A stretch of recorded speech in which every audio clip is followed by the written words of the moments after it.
And I'm making this video after the fact. I just came back from visiting Refugee settlement, a refugee settlement in northwest Uganda, close to the Congolese border and the South Sudan border.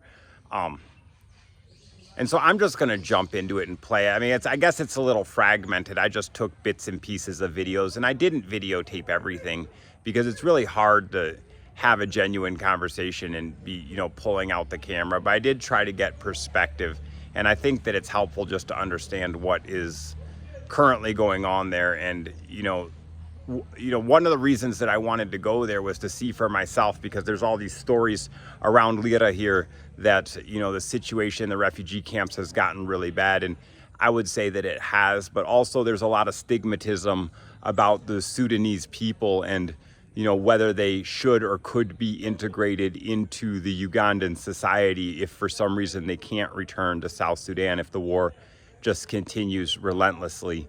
And I will say that my experience there, the South Sudanese people were friendly and hospitable and generous and kind and very, very disciplined. I can't express enough how much I'm grateful for the hospitality they showed me, and that I was able to move so freely amongst a population that is having such a difficult time right now. So let's get into this, and please hang on. I know that it's a little fragmented. It's like these are just the roads heading back into the camp, and what they're saying is that it's just so rocky, the soil, as you head that way, that it makes farming incredibly difficult. Like you can't run a plow through the stones. This is like the old United Nations office. You can see it's been vacated on the inside. And this is, another nonprofit organization that was here. And they've also vacated the premises. It's just empty.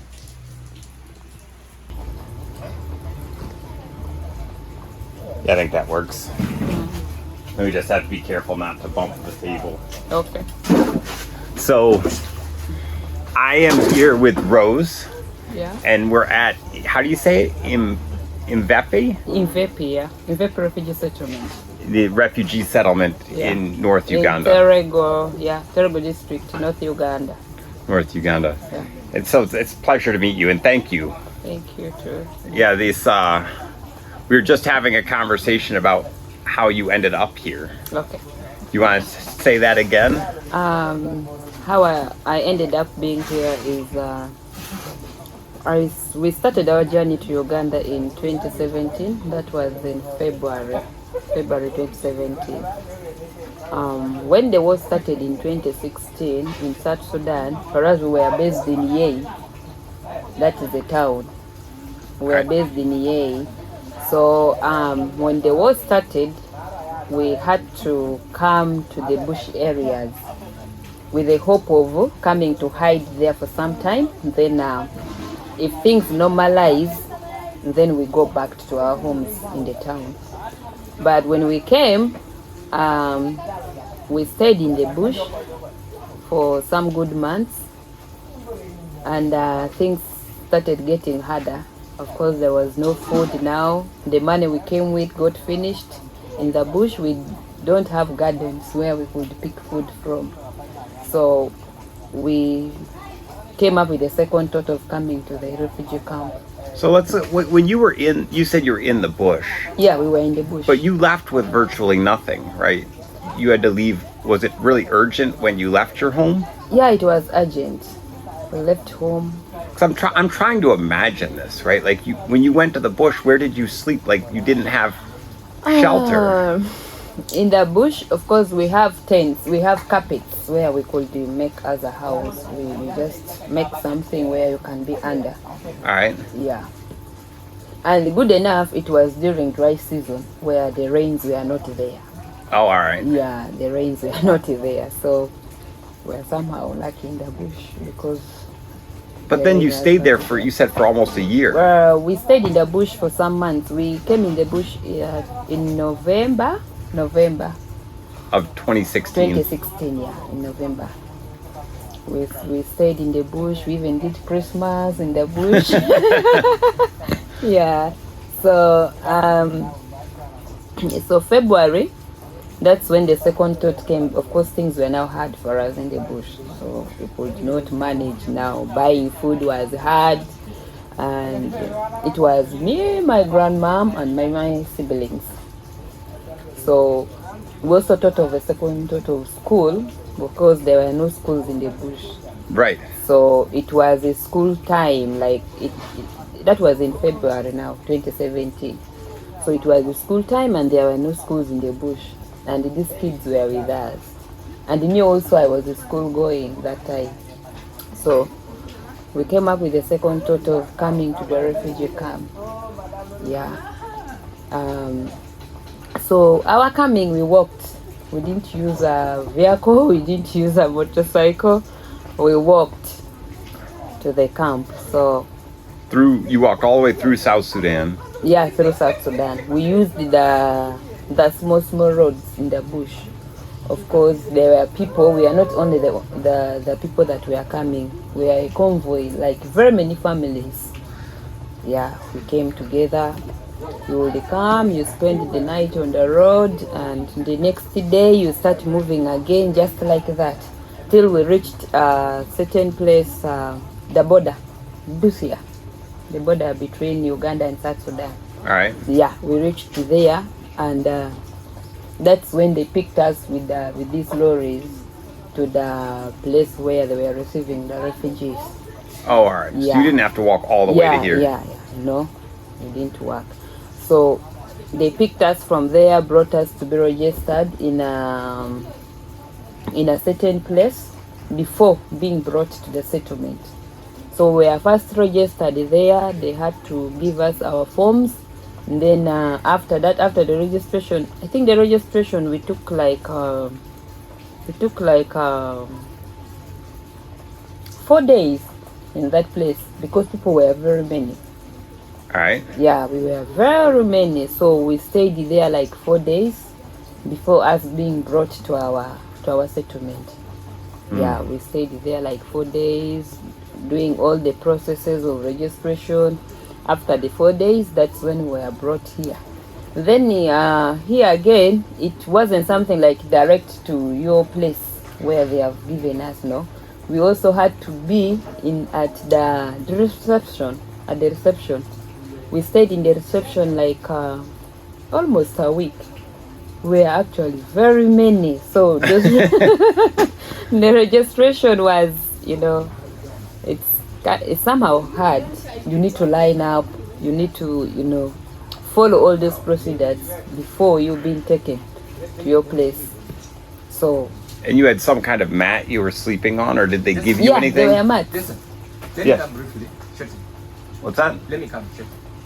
Let me come. Okay. I just want to check on someone. All right. No problem. All right.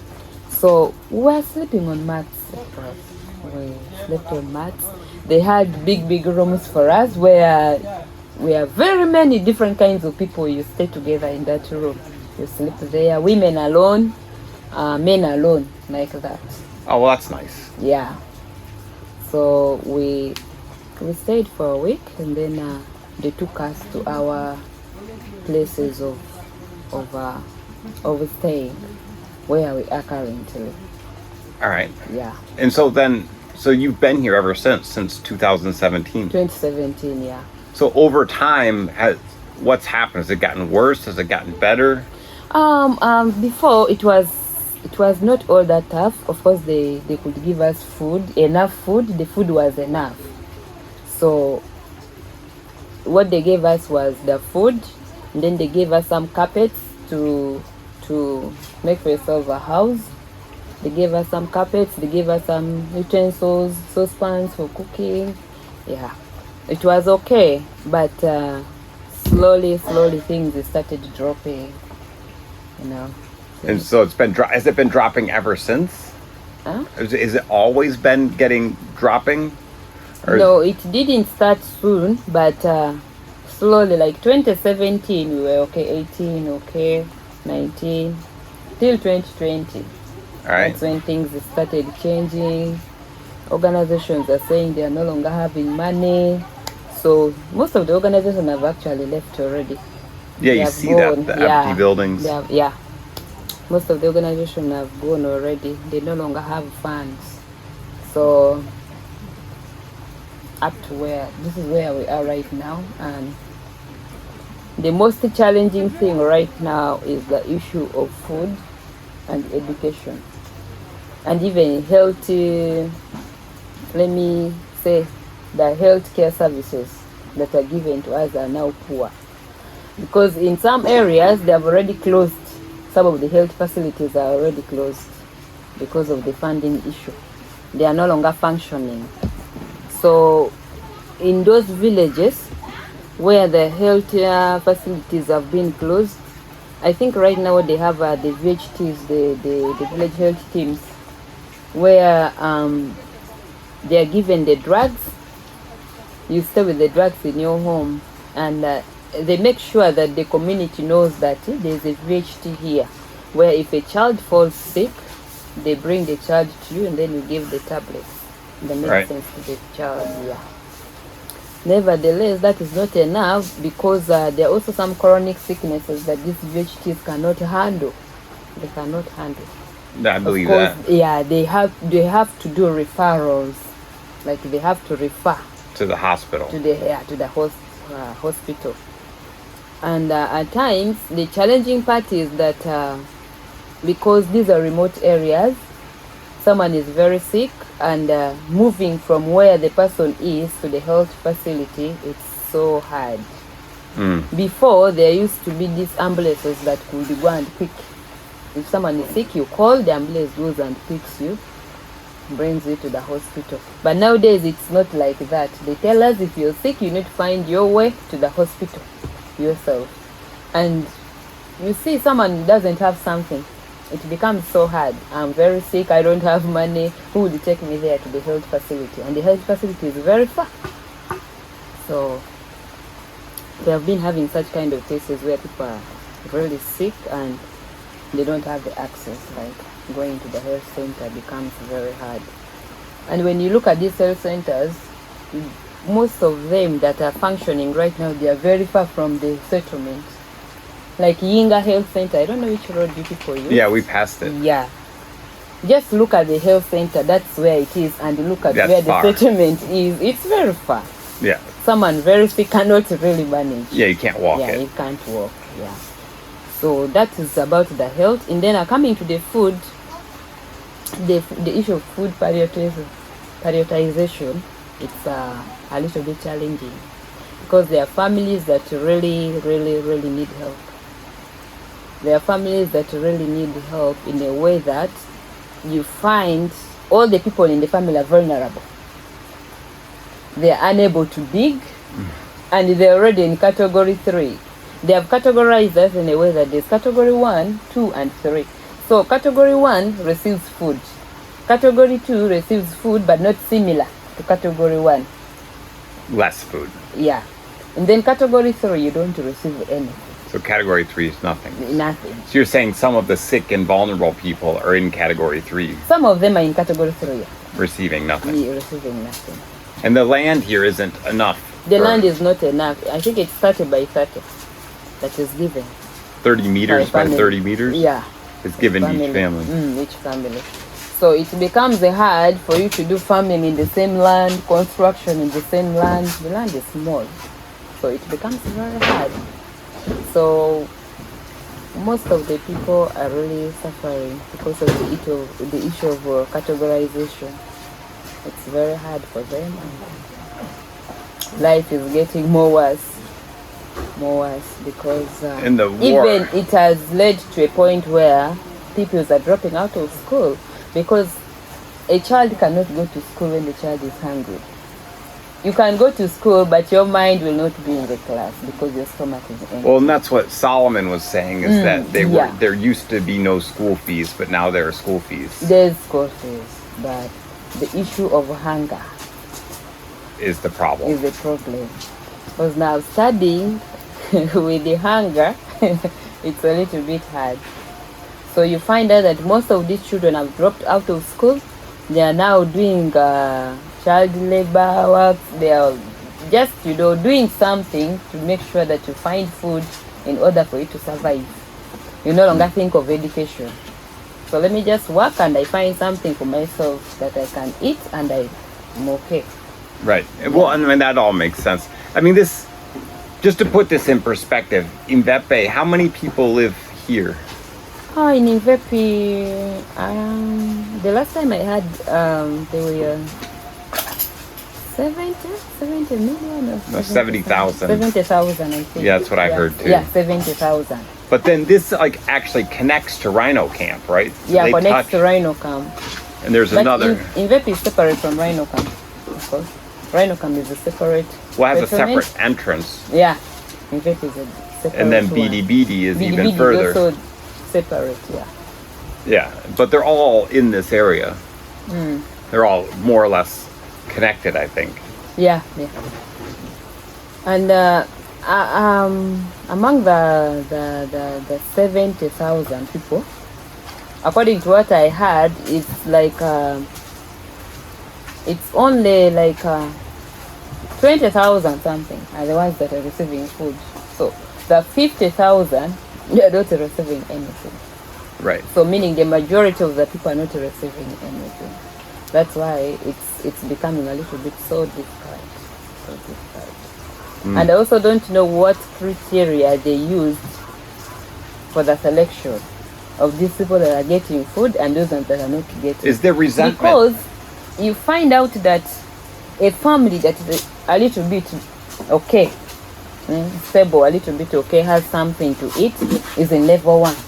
And someone who doesn't have anything is in level 3. So it gives a question, how Is there work? resentment on the camp? Are people upset that some people are getting something and others aren't? Yeah, some people are getting something, some people are not getting. So it gives us some question. That's why at times issues arise from the community. People question themselves, how did this thing work? How come someone who is suffering more than me is in level 3, and me, who is a little bit fair, who can get something for myself, I'm in level 1. So it's a kind of confusion a bit. Yeah, I understand that. Yeah. So Is there much violence on the? yeah, from the start the community was really hard. Of course, now for them, they don't know what is happening. Someone just comes, tells you, I think this is where we have reached, ABCD is going to be done, and such a thing is not going to be done. And in the beginning it was really hard, still they had to explain to them slowly. That's when they got to understand now. Because at first they thought it was the partner that was doing the food distribution, doing that, maybe categorizing people. Right. Not knowing that it is something that has come from up. They just thought the people within are the ones that are doing that. Oh. But yeah, they had to explain it to them. I think some of them are now coping up. They're now getting used to it. Yeah. And then when it comes to education, the education sector right now, I think this is one of the most challenging things. Because now we have so many children in the settlement. We have so many children. As I said before, you'll get 200 children in one class being taught by one teacher. 200 children 200, yeah. in one class. One class. And meanwhile, this teacher doesn't only teach one class. This teacher might be teaching from P2 to P6 or from P1 up to P7 at times. So the same teacher is the one handling these classes. So let me assume that teacher is teaching mathematics from P1 up to P7. And there are 200 pupils in a class. So even making them, like giving them assessments becomes hard, because you can't check all these books in a day. Yeah, it's impossible. It is impossible. Yeah, it's impossible. Yeah, it is impossible. Yeah. Then now there's a reduction of numbers of teachers in schools because of the funding issue.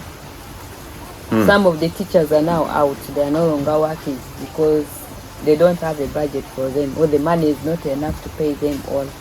So you find out that a big school has just a few number of teachers, and it is very hard now to manage. Like, And they expect the parents to pay school fees for yeah, this. yeah. So you have to pay for your child to go to school Yeah. and sit in a classroom with 200 kids. Yeah, 200 It kids. doesn't even have a teacher sometimes. That's why when you go to some of these schools and they ask a child, the child even doesn't know what he or she is doing in school. Because pupils are very many. At times some are attentive, some are not attentive. You not even know what the teacher is doing, so it becomes a little bit hard. And so today's obviously a rain day. Will the kids be in school today, or you think they mostly stayed home? I think the rain started a little bit late. Some of them might be in school. But at times it happens where if it starts raining early in the morning, some of them might not go to school. Right. Because the schools are far, you can't move in the rain. Yeah, So maybe we can go see a school today. yeah, it's We'll okay, see. we can go. All right. Well, I thank you, Rose. Thank you for that time. I appreciate you sharing so much. And I'm Okay. glad you're here and you're safe. Thank you. It's fine. All right. Thank you. You're welcome. What is the name of this school? This is Emmanuel Primary School Emmanuel Primary School in Imprevi. in Mvepi Refugee Settlement. And the situation here is the desk to pupil ratio is 8-1, meaning one desk being sat by 80 pupils. And a single class has about 241 pupils being attended by a single teacher. That the is situation. wild.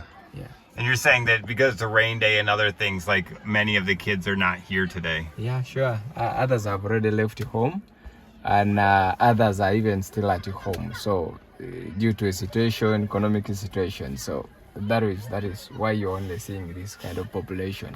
But there are very many. Crowded Right. within the same school. Well, let's go walk around. Sorry? You're live.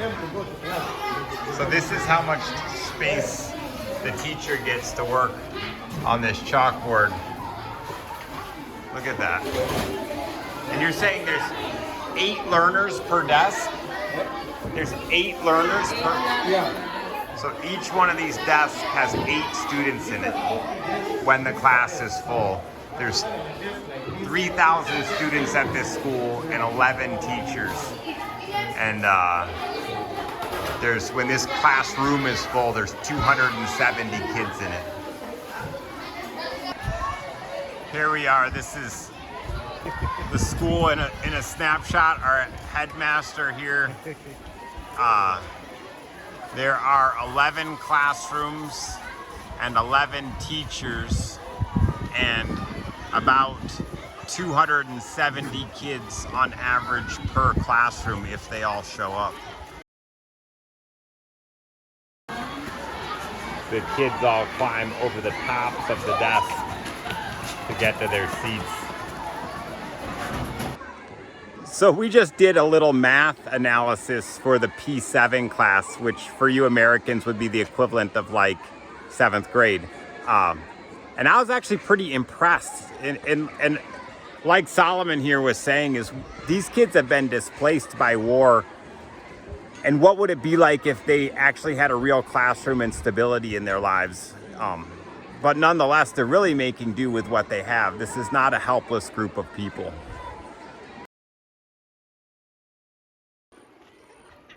Just to give perspective, this settlement goes all the way into the horizon.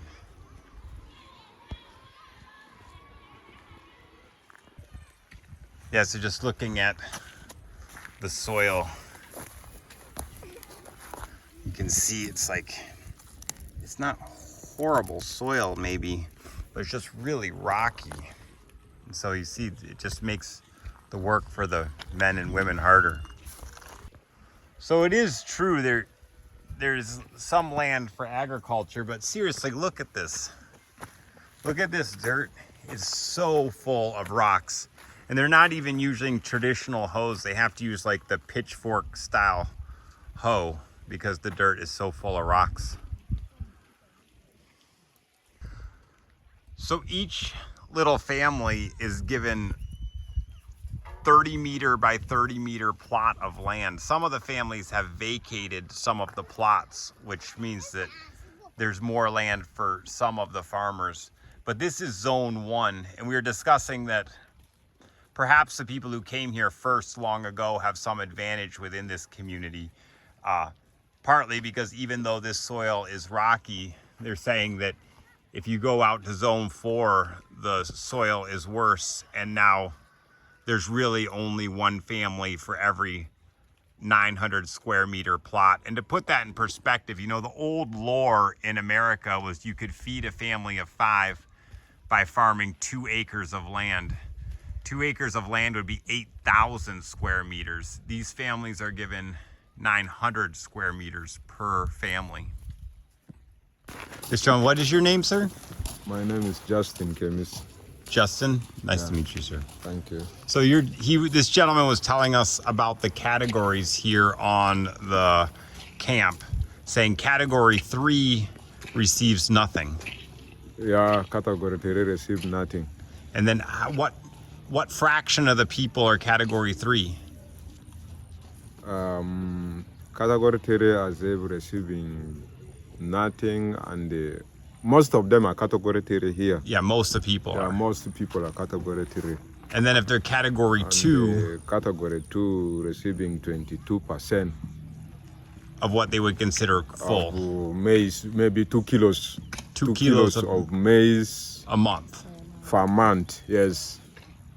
Whereby if it is money, now they receive 10,000 Uganda shillings per month. Yes, that's less than $3 American for you Americans. Yeah, per month. Per month, yes. And then category 1, Category 1 receive 18,000 if it is money, cash. per month. Yeah. Now if it is maize, they're receiving as if 4 kilos.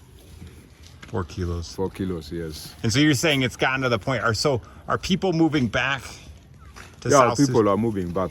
People are moving back, but the life on the way also, it is very difficult. Yes, Because the rebels still have control of South Sudan. rebels are still controlling. Yeah, And so they're just going back because life here has gotten so difficult. life here is very difficult. Here in Kem, especially here in Kem, lives are very difficult. And you're saying something like there's now more crime in the camp? Or is there people stealing things? Yeah, because there's no anything for you to eat, and then some other people are going to steal somebody's property when they have steal, and then when they've been caught, they have been beaten to death. Even children, right? Yeah, even children, yes. Children of 10 years, 15, 14 years have been stealing in the market. Now those people are getting them also beaten. Now really life here, it is very hard. Yes. And then life in South Sudan is dangerous. Life in South Sudan also is dangerous. Yes. So there's nowhere to go. Very danger. Well- I don't know what are we going to do. But you're staying here for now. Yes. I'm staying here, even also I'm planning to go back. Because here, nothing. You don't have any other land for you to cultivate. You don't have anything. You are in category 3 that you cannot receive. Now, So you're in category 3. yeah, I'm in category 3. All right. I am not receiving anything now. Yes. So it is, I cannot able to stay here. When I stay here, I'm going to die, I know, with the hunger. My children are going to die with the hunger. I go back to South Sudan. My life also are in risk. I don't know. Yeah.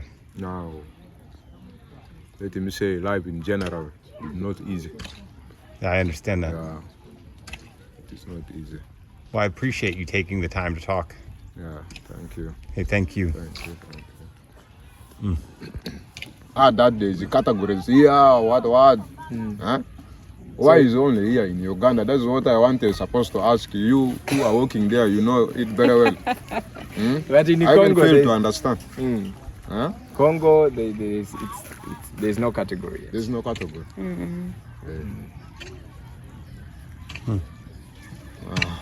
I don't understand completely. Yeah, well, it makes me annoyed because, you know, Uganda has traditionally been a partner of the West more so than other countries. You know, we pay the Ugandan military to fight our wars in Somalia and, you know, to secure Rwanda, right? Uganda military traditionally has been a better partner to the West than the Congo ever dreamed of being. So why would you abandon Uganda before other places? So we're now in zone 3, and you can see it seems similar in some regards, but look at the dirt here. I mean, even where the road is, you can just see it's really rocky. And the farming is difficult when the rocks are so much.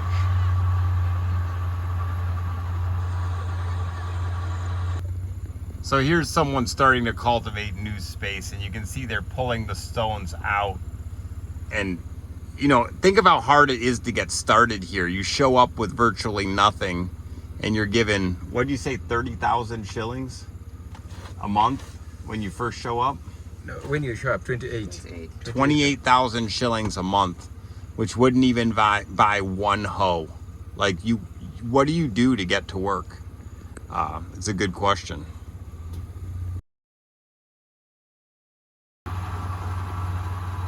It's absolutely incredible how beautiful this scenery is. And to see the little village type communities. So these refugee camps are separated by tribes, which they call communities.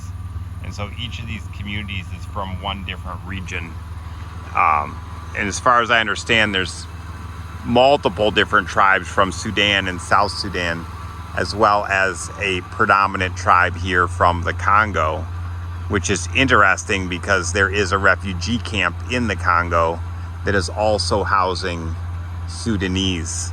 And they say that the Sudanese here, as you heard the gentleman say earlier, are wondering why there are cuts to the resources at the Ugandan camp, but not at the Congolese camp. So some people think there's no rhyme or reason, but here again, look, this is just a natural road. Look at how rocky it is. Could you imagine trying to farm here? It is really difficult. Like, here's the leftovers of someone's attempt at some point. And like, I don't know if you can see out there, see those piles of rocks in all the gardens. They work so hard just to make space to farm. And imagine showing up here, you know, right at the beginning when you show up with almost nothing and your only hope is to grow something. And the resources are so few. So now we're getting further in and the rockiness is getting worse. So this is a little cassava garden. Look at the amount of rocks that had to be removed. And obviously all this is done by hand just to get this little garden. That's not a big garden.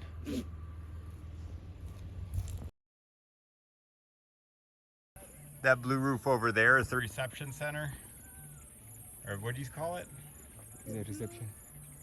No, That's this for side. new. This side. Oh, all the way over there.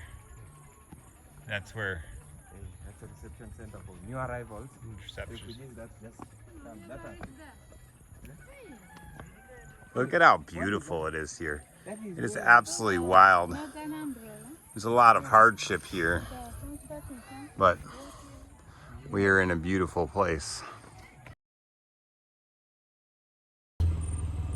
So this facility has been completely abandoned due to cuts. This was the World Food Program. At one point, this was one of the premier refugee camps, meaning people could really live here and be content. But by all testimonies we've heard today, things have gotten much more difficult. So this is the referral pathway from everything from psychological support. They're just informing me that GBV is gender-based violence. Services where you can get a service. Are these systems still in place? Yeah. They're still here. They're still in place. That's why you see, if from community level, in case you are assaulted or any GBV, at the community level, you can report it to SAS activists, GBV, and so on. Then report it to the community, refugee leadership, or individuals or groups. Then those are the people now who will. So the services provided by these community people, referral of cases to police and to all other partners. Now, after referring these cases to this, it is now brought to legal actors, the legal action. And this is now court, the final place. The court? So that's why it is. It has the arrows. Oh, there you go. Yeah. You follow it around. Legal action. It's just so beautiful. They say this is Inyao River or something like that. This is Nvepe camp, and that's Rhino camp. So the two refugee camps are separated by this river.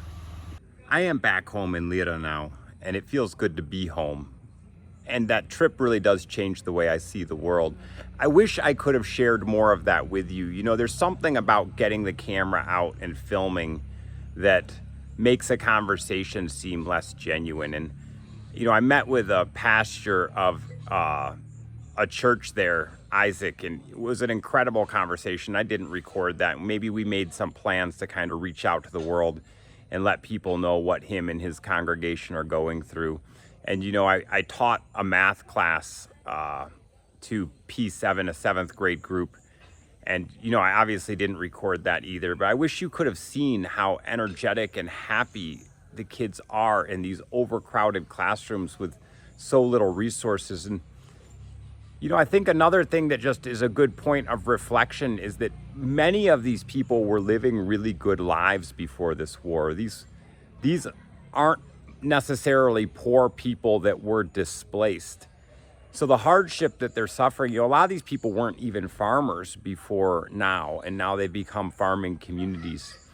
And it's not that poverty everywhere is a problem, but the poverty on a refugee camp has a different kind of pain.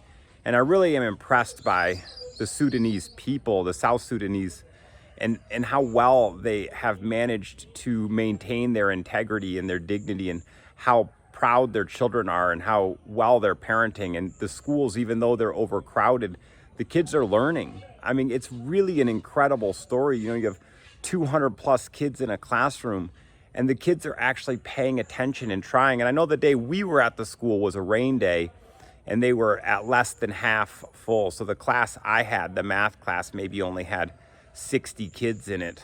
But the room seemed really full to me, and I'm used to teaching in Uganda. So I hope that somehow we find something productive to do with this in some way that we can come together. And like I've said before, you know, these people really need about 30 cents a day per person to really live a good life on the refugee camp, and they just don't have it. And it seems like such a trivial amount of money until you realize that in Uganda there's 1.5 million refugees, and, you know, Mvepe has 70,000, but the cuts and the categorization has happened on all the refugee camps all the way across Uganda. So as much as it doesn't seem like an impossible task, when you count so many people at 30 cents a day, the numbers really add up fast. And then how do you even distribute the money without a whole network and infrastructure of distribution, which now has been completely destroyed as the UN offices and so many NGO offices have been vacated, as you saw earlier in the video. So, you know, being home feels good, but reflecting on it is legitimately painful. And I think there are other parts of the Ugandan history and culture that we need to pull together as well, just so we can put in context that it's not just the refugees, but many people here have stories that need to be told and voices that need to be heard. So I'll leave you guys with that. And if anyone has any ideas, please let me know. I'm not afraid to work, and I'm not afraid to travel. And, you know, somehow there's something that can be done. I just refuse to believe that this is an impossible task.